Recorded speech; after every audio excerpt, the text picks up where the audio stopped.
Does Nutrafol actually work? It's the number one question I get when I talk about Nutrafol, the number one hair growth supplement. Yes, it works. They wouldn't be going on nearly 3 years of advertising with the Sarah Fraser show if you guys weren't buying and coming back month after month. Take the first step to get visibly thicker, healthier hair right now for a limited time. Nutrafol is offering my listeners $10 off your first month's subscription and free shipping when you go to Nutrafol.com and you enter the promo code TSFS. Find out why over 4,500 healthcare professionals and hairstylists recommend Nutrafol for healthier hair. Nutrafol.com, that's spelled Nutrafol.com with the promo code TSFS. Nutrafol, you want to use that promo code TSFS because it's the number one dermatologist recommended hair growth supplement. I love it. You'll see results in 1 to 3 months. I've been using it for years. Help my postpartum hair grow longer. Go to Nutrafol.com today and use the promo code TSFS. I'm on a quest to have a second healthy baby, and that means I'm not putting any toxins, any fragrances in my body, and that's where Caraway Home Cookware and their Tupperware come into play. Right now, when you use my code TSFS at carawayhome.com, you get 10% off. I'm sure you're like, Sarah, what are you talking about? Well, Caraway products are non-toxic. That means they have no PFAs, PTFEs, those forever chemicals that are extremely hard to pronounce. And I just ordered their storage containers in navy. Oh, and hello, they don't have any toxic chemicals either. Don't believe me? Go and read their 5-star reviews. Over 65,000 people have rated them 5 stars.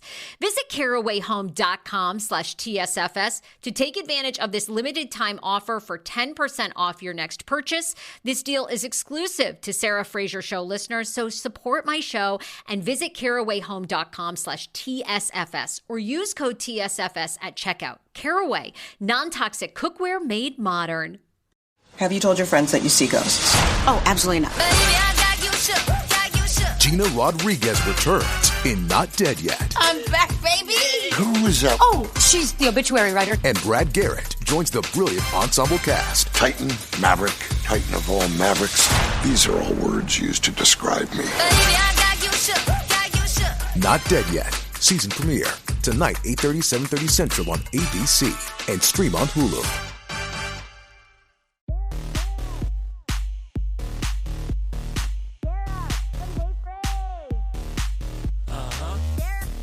Right. This man, he has the internet in tethers, okay? And he does not give a fuck about what you say about this man's virginity, who he's kissed, if he's telling too many people that he's been catfished.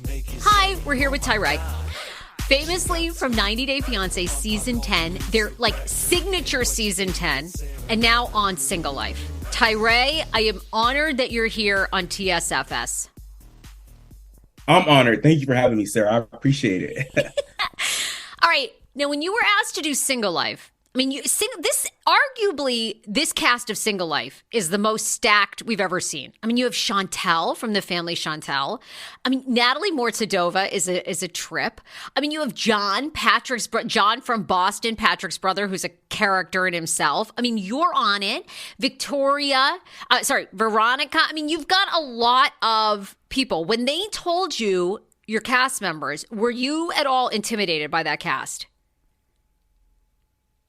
I was shocked, honestly. Like, I heard, a little bit of here and there, you know what I mean? Because I don't want to get anybody in trouble, but I had the same producer as another cast member. So they said they were going to the city. And I'm like, well, there's only 1 or 2 reasons to go there. So I was like, okay, so they're back. And then I had met Natalie, actually, when we were doing a photo shoot for the Single Life.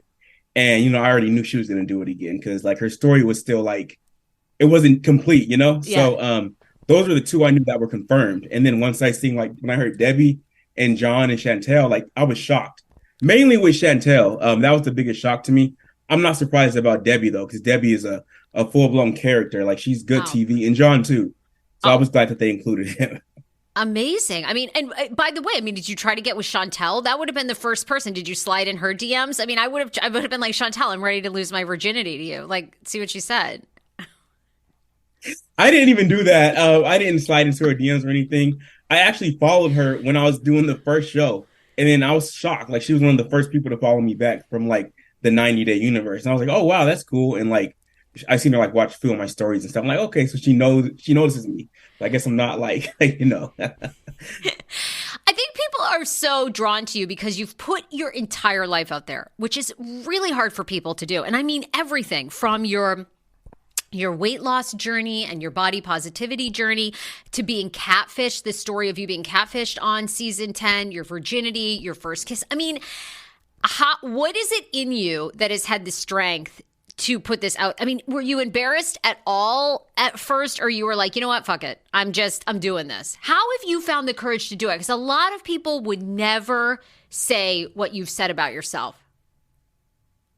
Well, actually, it's funny because I was never the type to put myself out there and like tell anybody anything. Like I was the most secretive person on the earth, literally. Like nobody would know anything about me.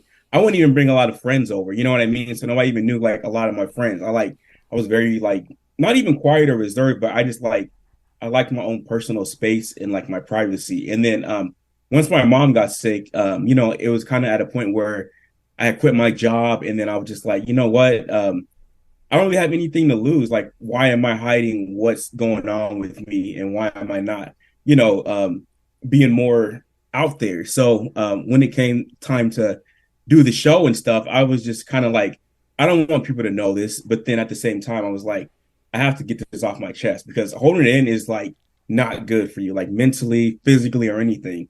And once I did start telling people stuff, like I felt so much better inside, and that was probably the biggest lesson for me. But the first season, it was terrible, honestly, when I was telling everybody everything and having everybody know all this stuff. But now it's like people are always trying to hook me up with people and take me out and be like, let's go here and let's go there. And I'm like, all right. So it's like a blessing and a curse. You know what I mean? Well, whatever the saying is. But yeah, now it's good. Like I like the newfound openness that I have. I got to ask you on season 10 when they were casting you, you know, I mean, do you think that the producers had any inkling? You have said yourself, there were some red flags about Carmela, but I mean, did you feel, it seems odd to me that producers, I mean, did they speak to Carmela before you two were cast? I mean, how did that? Yeah, they actually did. Wow. They have to reach out to both of us. You know what I mean? To basically confirm the relationship and confirm you know, to make sure everything kind of aligns with it. So they did reach out to her, I was told, you know, and then when they told me, they didn't even know. One of the producers said they basically got a call from, you know, the higher ups, and they told them what happened. And that's when they came into the house. Like that was all like real raw scene. I didn't know what they were going to tell me. Okay, like, wait. This is what this guy is such a you know, maniacal liar, right? So okay, for people that don't know, I mean, you were famously on season 10. You had been dating a woman named Carmela in Barbados for 4 years, right? You'd sent her $2,000. You'd spoken on the phone. You'd talked. Had you videoed? No, you'd never video chatted, right? No, never. Never video chatted. Then, you know, producers come in this very famous scene where they say to you, you know, we're willing to turn the cameras off. We have to tell you something about Carmela. You know, at that moment, by the way, did you have a feeling it was that you were being catfished, or did you think she was like dead? I mean, that was like a really intense moment. I guess she kind of is dead because she doesn't really exist. But I mean, right? The way they did that was quite serious. I was like, God, this man probably thinks she's been killed. Like. That's what I thought. I thought that like something happened to her or something. I was like, what are they about to tell me? So I was just like, oh my God, what are they going to say? And then I was just like, wow, because man, it was just weird because I didn't know what we were going to film for the day. You know what I mean? And it was just weird because she had ghosted me literally the week before we started filming. And that was my birthday. So it kind of was like other stuff that happened. So I was just like, I don't know what's going on, you know? Wow. So you chose in that moment to keep the cameras rolling. That was pretty brave. I mean, did you have second thoughts about that? Like, yeah, because I'm like, what are we gonna do? Like, I don't even know. You know, like I do want to know who this person is, but then I was like, at the same time, F them. You know what I mean? Because like I kind of like to move on with my life, but then I had questions that I want to answer, and then I knew though once they said catfish that this person is not gonna, you know, reveal themselves, and then like. I was hoping that we could go to Barbados and find the person. And like, I talked to one of my friends and she's just as crazy as I am. She was like, we can get air tags, put them in a bag, and tell her to meet us, and we can follow her. I was like, oh my God, you're crazy. But I wanted to do it. That would have been a good, because you end up meeting the woman that's picture is used. You know, you end up meeting that real woman. But did you guys ever actually confront, I can't remember, did you confront the guy that was pretending to be Carmela? No, we tried. At the tell-all, they had found like a new number or something like that. To contact the person, but I guess I don't know what happened. The number didn't work, but we did leave a voicemail on one of the numbers that we called, and they might be a little mad because Riley has some words for them. Well, yeah, Riley. Hopefully you said "eat shit, you piece of shit." Yeah, I mean we wouldn't. I hope we left it all on the line there, that motherfucker. I mean, that was like horrible what they did to you. Okay, so you recover from that. I mean, you've been this is the part I'm so fascinated by. I mean, you're 33 years old. You openly say, I'm a virgin. You know, are you still a virgin right now? What can you tell us? Yeah. You seem like a bad liar. Look, are you this is my question to you. I've seen this over the years. People will actually auction off their virginity. Have you thought about this? I feel like you're famous now. Why don't you put up a auction? You know, because I think a woman would pay $5,000 to be your first lay. I can donate it to charity or something too. That'd be hilarious. Be the best 3 seconds of her life. No.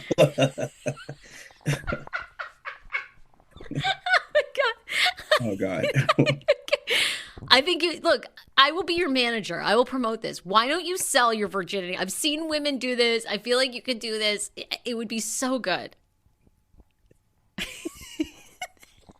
That's hilarious. All right, I might have to message you privately after this. Okay,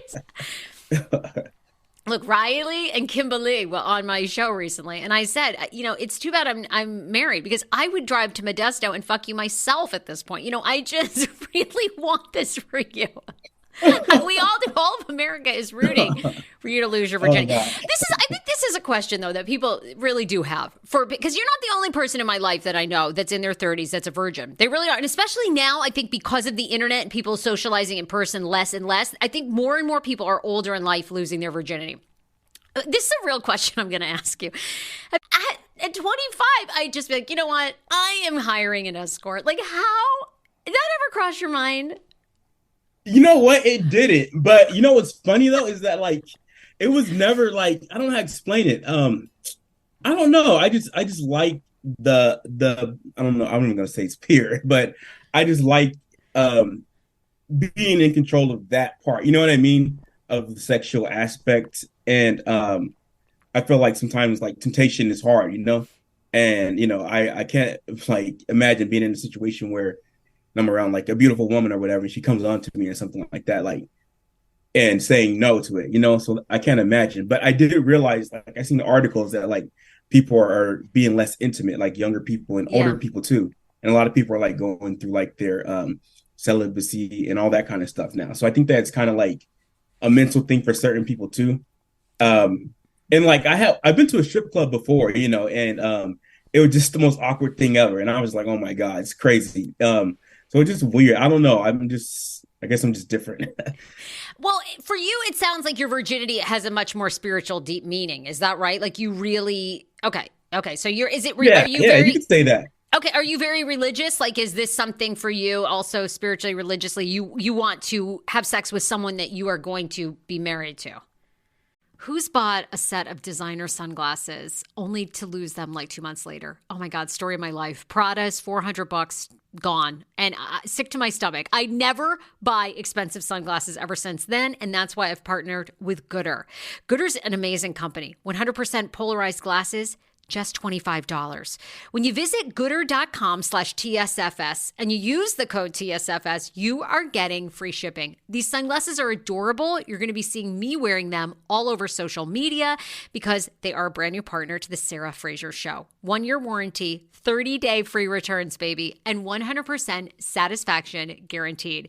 If you want to support TSFS and pick up a pair of Gooder, they are giving the Sarah Fraser Show listeners free shipping on your first order. You can go to gooder.com/TSFS and use code TSFS to get free shipping. Gooder offers 30-day money-back guarantee and 100% satisfaction. Find your pair at gooder.com/TSFS and use code TSFS to get free shipping. This episode is brought to you by Shopify. Whether you're selling a little or a lot, Shopify helps you do your thing, however you cha-ching. From the launch your online shop stage, all the way to the we just hit 1 million orders stage. No matter what stage you're in, Shopify's there to help you grow. Sign up for a $1 per month trial period at shopify.com/special offer, all lowercase. That's shopify.com/special offer.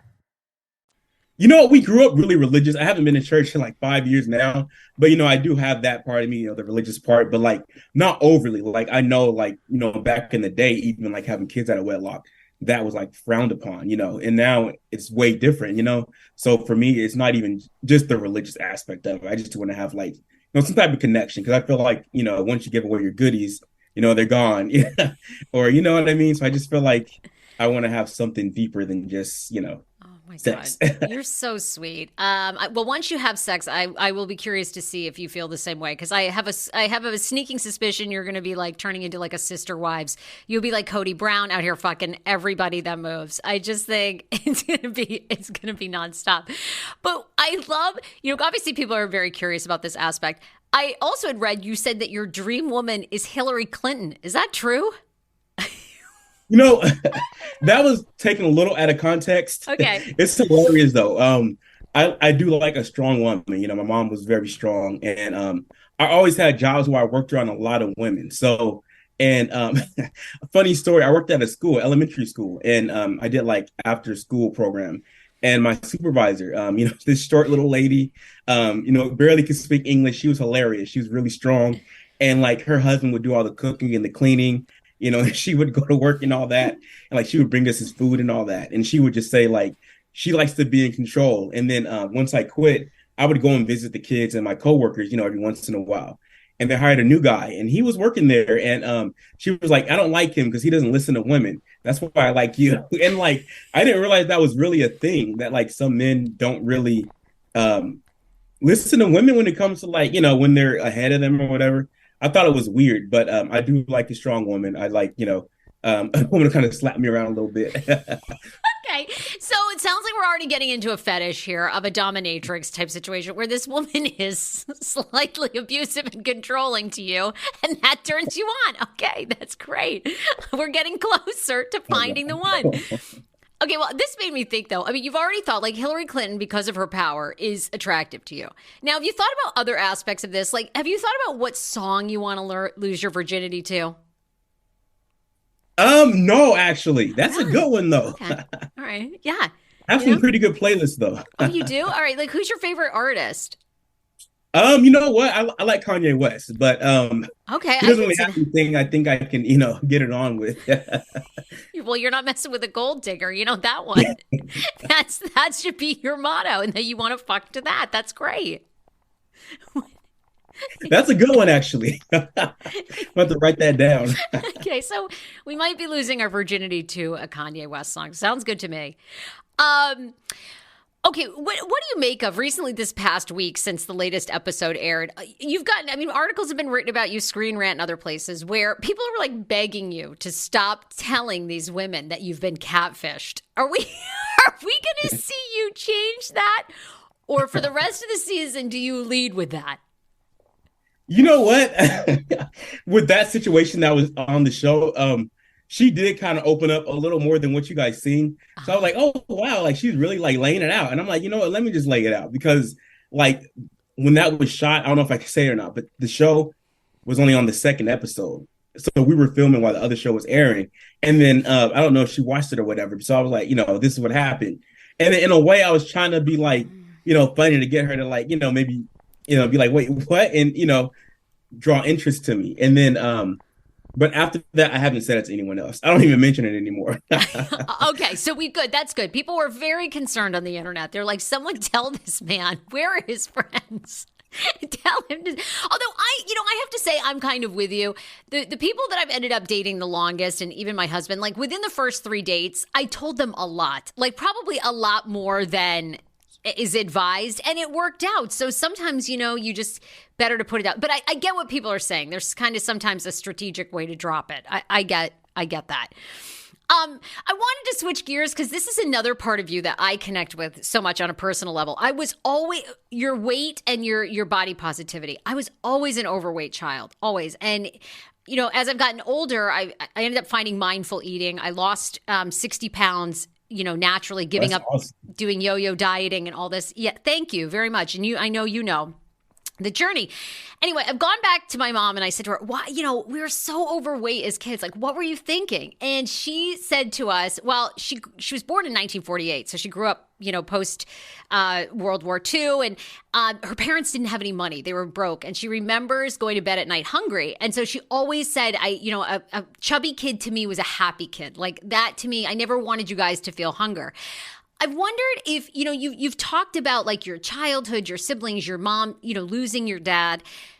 For you, where are you at with your weight journey? And it seems like you've done some digging into why, we use food as comfort. So I'm curious more about your story.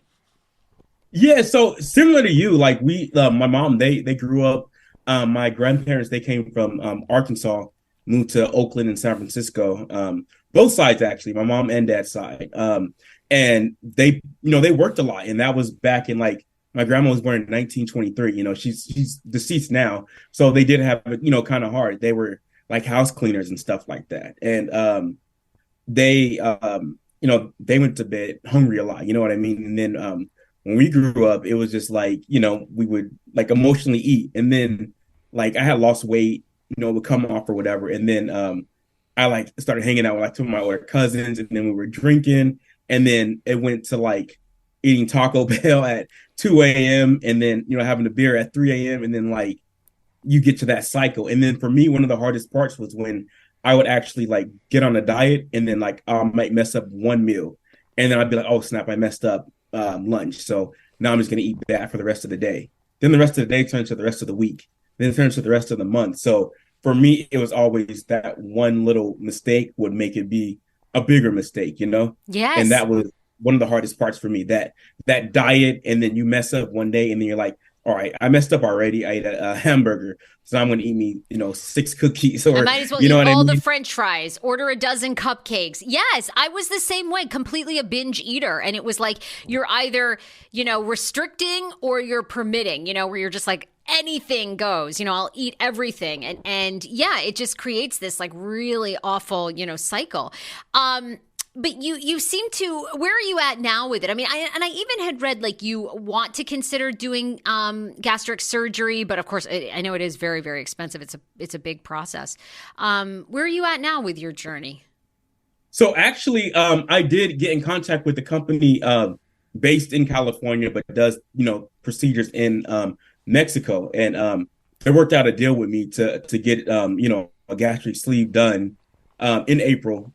So I'm still kind of, debating, but sure. They basically, they want me to do it. And I put my deposit down. So I'm just trying to like, still see what I can do first.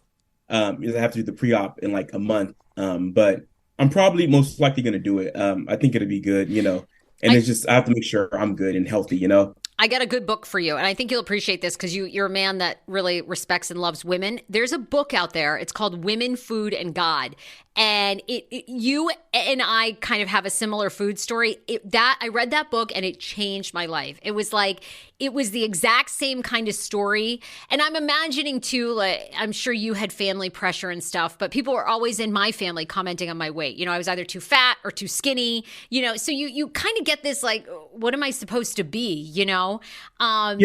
And the binge eating, it's so good. I think you would love it. And it really made me look at food and every time that I overate and binged ate, what I was really craving in life. And I wonder if it would resonate with you. But I think it's really brave of you to put your story out there. Yeah, I think and just hearing your story too, like how you actually, you accomplish your goal, naturally, like that's amazing. And it shows a lot of dedication and hard work, because, I would do it and then I would work out. And go to the gym and I would eat, pretty healthy. And like, I actually do know a little bit about nutrition, about, counting calories. I have all those apps. I have a gym membership that I haven't been to in like a year. Yeah. And it's just trying to like get back out there. And usually when I do start to diet, I'll diet for like maybe like a month, and then I'll start going to the gym just because I know that I have to get my body back to, the eating right part. And then I just mess up and it sucks, I want to get your address because I want to send you these books, because there's another book called Diets Don't Work, and that changed my life too, because I dieted. I went to my first Weight Watchers meeting when I was 12 years old. I also said to my mom, why did you take me to a fucking Weight Watchers meeting when I was 12? She's like, oh, you really wanted to go? I wanted you to get healthy. And I'm like, oh, Mom, this is like, because that kicked it off, right? Because again, you're always restricting. And it's like, if you go off of your Weight Watchers points, it's like, well, screw it. I might as well just order a pizza and eat everything in sight. Anyhow, I gained and lost 150 pounds from the ages of 12 to 27. And then finally I discovered this mindful eating therapist and a couple of books. And I did go to a 3-day seminar too.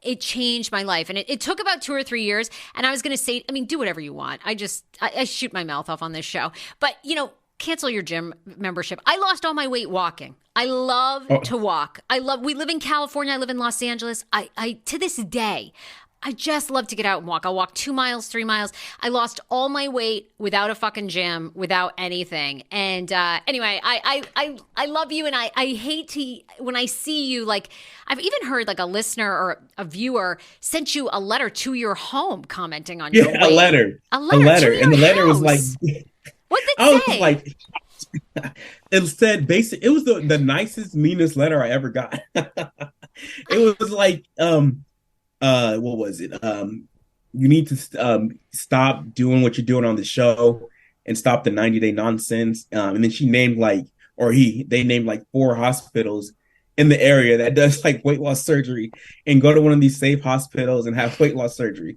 And I was like, lady, it's not that easy, or lady, or ma'am, or sir, whoever you are. Yeah, it's not that easy. Like, you have to get approvals. Like, I worked in insurance, so I know the whole process. You have to do a special diet for them to even approve it. So I'm like, lady, I can't just walk in there and say, give me weight loss surgery. I'm like, at least if you're going to send me a letter, send me a check too, so I can at least pay for it. Exactly. Yeah. If you're going to take the time to write all this bullshit, then write me a fucking check. I know. I'm just blown away at some of the criticism you get. Does that, years ago, before I became tougher skinned in this business, those comments would just like really shrink me. How have they been being on national TV? How's it been? I would say, like, during the first show, it was hard because, like, I wasn't expecting this stuff. But then, like, the weirdest part is that they'll attack, like, your mental health. And that's like, oh, you're crazy and stuff like that. I'm like, guys, I'm really in control of, like, my mental. And I have a really good support system. And, good friends and good, like, support from, like, other cast members. And my family has been amazing, too. So, like, that part, I'm in control of that. You know what I mean? Yeah. And just the comments. And, like, usually the people who say, like, you're fat or you're ugly, how can I say it nicely? Well, they're projecting their own image, basically. You know what I mean? So it's like don't attack people's appearance, because nobody is perfect. I know. You go and click on your profile and you're like, oh, all right, please. They're missing 3 teeth, and it's like, okay, well, I'm perfect. I actually just saw this TikTok video from a guy who said, do not ruin your day over someone who literally looks like they negotiated their way onto planet Earth. And I just love that. Like, right? Some of these people, it's like, he's like, they literally look like they negotiated their way. And it's like, it's true. You look at some of these people, they have comments about your life, and you're thinking, you've got a million things to say about them. But anyway, for you, what's something, I don't know, what is this process of putting yourself on national TV? What's the biggest thing that's changed for you? I get noticed a lot in my town. I don't live in a really big town. It's like, I have a lot of people rooting for me here. And like, every time I go out, they're like, we're rooting for you. And like, let's have a drink. And it's crazy. I'm like, wow. Like, I got a lot of support. And one of the best things I'll say is the connections I made with like other cast members. Like me, Riley, and Kim were really close with Liz. She's really cool. I talked to Amanda a lot, Statler, a lot of cast members that I've grown really close with.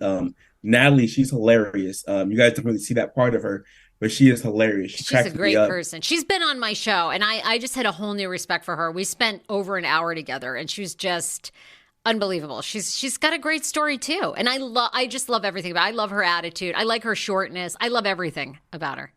She's great. Me too. It's like one of the best parts of the show was seeing her mom come to America. Like that really touched me.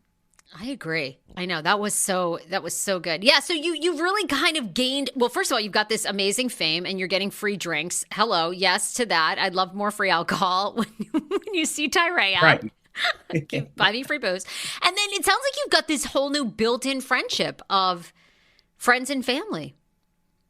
Yeah. I was just at Riley's house last month. I stayed there for like 5 days, and I'm gonna go to San Diego, hang out with Liz in a few weeks, and hopefully link up with Kim too. So yeah, I got really good friends just from doing the show. And even the TLC people and the Shark people, amazing people. Like you really learn a lot about like the business and just other people's lives and like what they've seen.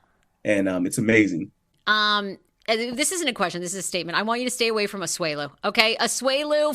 Just kidding. I'm kidding. I love it. I don't want to give Asuelu a hard time. Asuelu seems to hang out with these cast members. It's all trouble. You stay clear of Asuelu. Lastly, what are you working on? You know, I think what reality television has given so many people, including in the 90-day universe, is other things, right? Great cameo businesses. I believe Statler and Dempsey are talking about doing kind of a travel group that you can travel with them. Stephanie Motto sells her farts in a jar. Are you working on any of that? You know, selling maybe like your pubic hair after you lose your virginity? I don't know. I'm just throwing that. You know, I'm not really doing anything too crazy. Okay. I'm doing the cameos. I'm making some little parody shirts too. Great. I think you should auction off your virginity underwear. I really do. I will bid. I've got $150. I would love that pair. I got you. Okay, it's going to go in. I'm going to start my own TLC museum. I love the show so much. I'm going to start my own TLC museum.